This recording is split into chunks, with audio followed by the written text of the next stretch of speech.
Hello. I'm really excited to be able to finally tell you about Looking Glass Sound by Catriona Ward.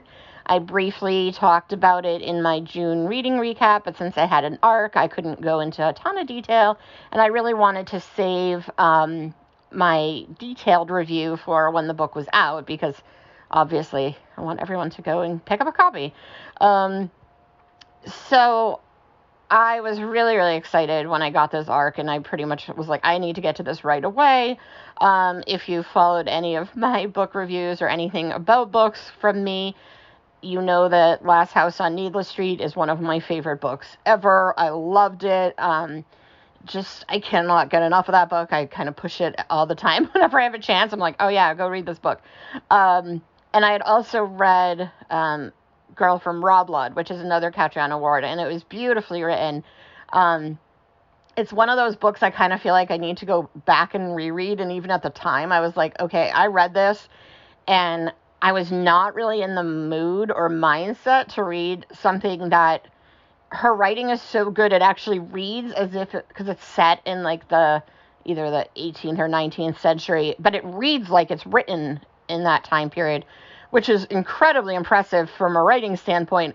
But I was like just not in that place. Like I had just read Last House on Needless Street, and I was reading like a lot of contemporary fiction. And I think I was just like, okay, so I'm reading this, but I don't think I'm appreciating this as much. So I do want to go back because I feel like I'd probably enjoy it even more if I reread it when I'm kind of in that mindset, maybe like in the fall. But anyway, like I just love her writing. I think she is an amazing writer. I have a couple of her other books. The other ones, I think, Little Eve and Sundial I have. So I'm going to get to those at some point. And I'm so excited because I think she's an amazing writer. And so this was no exception. And what's kind of funny is as I was reading this book, I was about like 40% of the way in. And I made a comment like on Goodreads as I was in my progress of like, oh, finally it's gone off the rails because I really loved this book. So I'm going to kind of talk about what it's about, then I'll just kind of go through my reading journey with it. So the summary is, in a cottage overlooking the windswept Maine coast, Wilder Harlow has begun the last book he will ever write.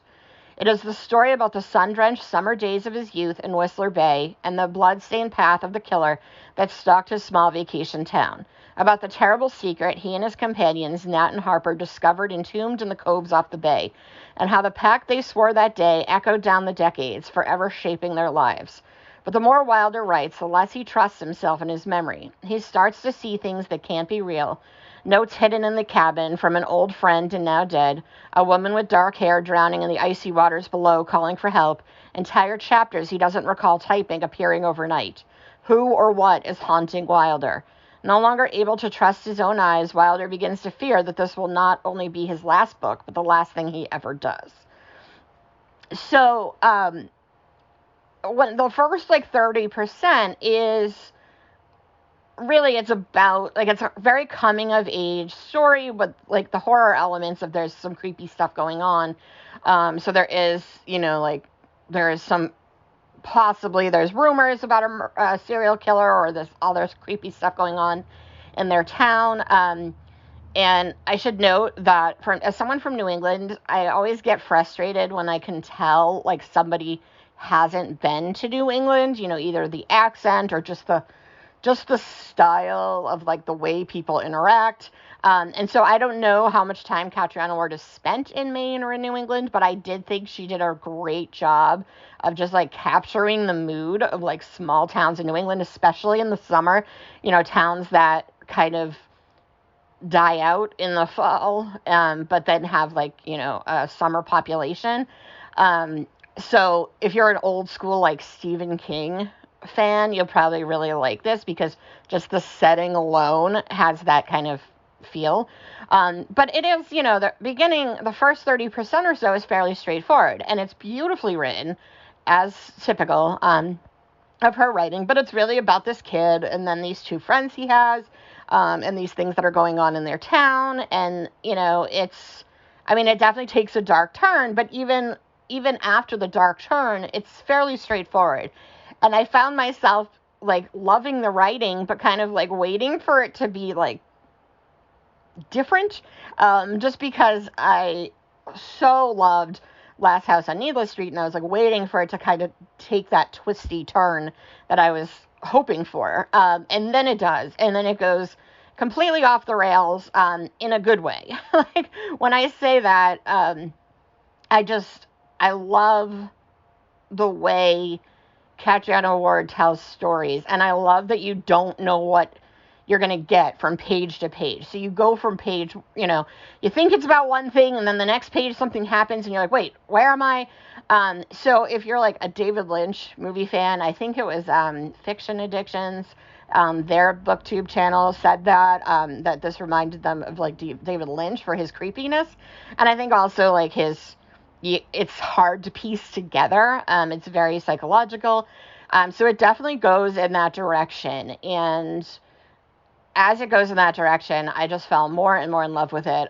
This is very much a book lover's book and a writer's book. Like, there's a lot about storytelling and words and the power of books and the power of stories. But it's not done in like a pretentious way. I think sometimes when writers try to pull that off, it comes across as just like, look, I'm so, elite and special because I can craft stories out of words. And it doesn't come across that way. It comes across just as like a love letter to writing and books, in a unique way. And so, I mean, the setting is great. The characters are great. Everybody's sort of likable, but also unlikable because there's like different versions of them, which becomes, more clear as you read the story. But honestly, it was beautiful. I loved it. I thought it was like really sad in parts, and that's what I love about Catriona Ward, and that's what I loved about Last House on Needless Street, and even a little bit in Girl from Raw Blood. Like I think her books do a great job of being horror, but they're creepy in like just an unsettling way and an unnerving way. But as you get through the story, they're also very sad and emotional. And I mean, they're not, I talked about this a little bit with Ian Reid too, and they're not like not horror. So they're not completely, they definitely have horror elements. And so if you don't like horror, or you feel like horror is just not realistic, I mean, there are definitely some of those supernatural sort of not necessarily grounded in reality elements. I mean, there's like, ghosts or, murders or things that are definitely dark.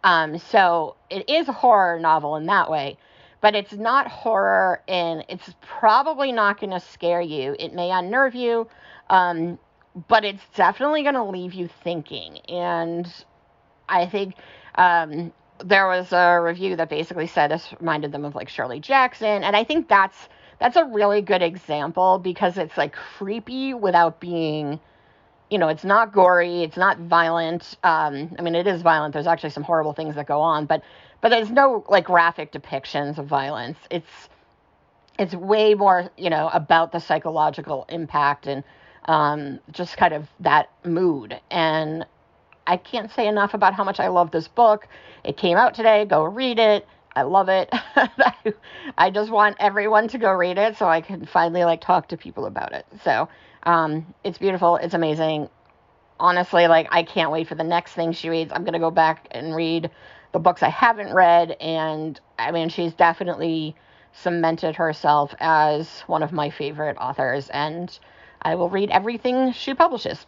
So that's where I'm at. And again, Looking Glass Sound, out today. Catriona Ward, go check it out. Great horror. All right, bye.